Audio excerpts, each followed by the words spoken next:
Okay, my name is Saks Pilom. I'm the founder and director of Sati. Sati is a nonprofit based out of Thailand.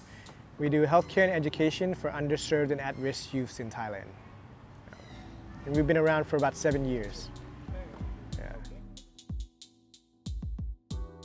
So I always say the big picture is healthcare and education, but that's very broad. But we work with two main groups of kids. One is underserved. So underserved is mostly kids in the countryside. So Mae Hong Son, Chiang Mai, Chiang Rai, Isan. These are kids from low-income families. So we do workshops at schools for nutrition, sanitation, creativity, career building.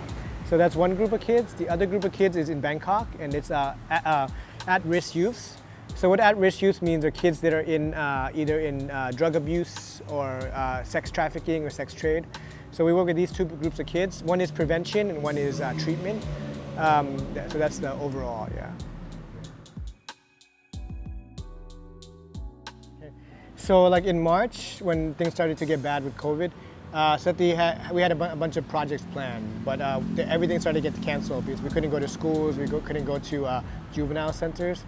So I started to think, at first I thought, okay, we'll wait until it passes, and then we can start with our projects again. But it started to become obvious that we don't know when this is going to end. So I started to think, what is Sati comfortable with? Where our specialty is, I guess, management and sustainability, thinking of long-term plans of how to fix stuff, dealing with problems. Okay.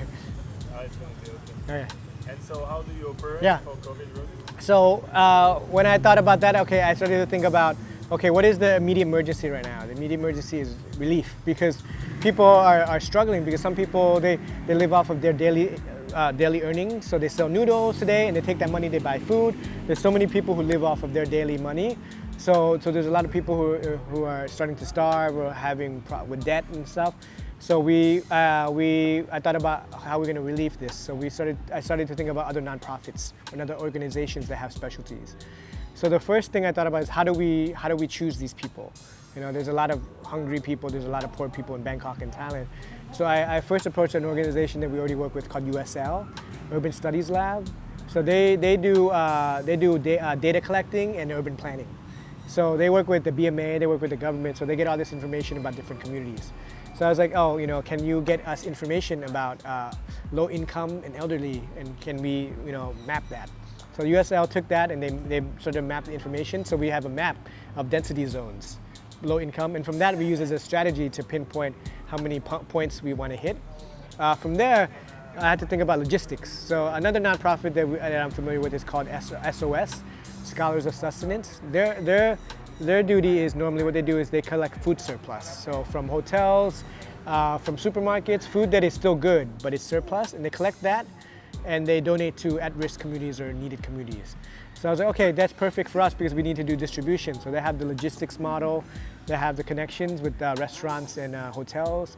So us three got together and we made a plan. Okay, this is what we want to do. We want to do relief packs. The relief packs consist of sanitation items, which is mask, soap, alcohol, and then it also consists of food items, dried food, canned fish, soy milk, rice. These are immediate relief packs. So that's phase one. So we have several phases. Yeah.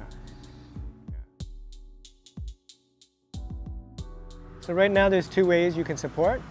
One is through physical donations. So we accept rice, we accept canned fish, we accept soap, we accept masks. We have a drop-off center at Na Cafe at Bangkok 1899. There's drop-offs from Tuesday to Sunday from 11 a.m. to 3 p.m. So you can drop stuff off. Or you can donate money through socialgiver.com. It's a website, third-party website that accepts donations. And those are the two ways you can support. Thank you so much, Saks. Thank you, Leo.